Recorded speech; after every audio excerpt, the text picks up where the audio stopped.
Det er og nu vis dig den. Min pegefinger. Jeg vil vise mig. Jeg vil vise dig en pegefinger. Pegefinger er en naturlig og grim og lang finger.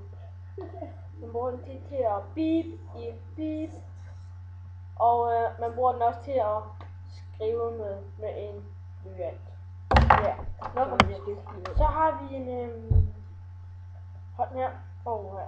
Så kan jeg bruge den til alt. Jeg kan bruge den til alt. Ja. Må jeg holde rigtig på blyanten? Hvad er det? Holder jeg rigtig på blyanten? Nå. Min kammerat siger, hvordan skal den så holde? Vil I hjælpe mig med det? Der er 3 muligheder. Sådan her. Og sådan der. Eller sådan der. Eller sådan der. Eller sådan der. Okay. Så har vi nu 5 minutter til at skrive ind til os på kanal 22399553. Vi ses efter pausen.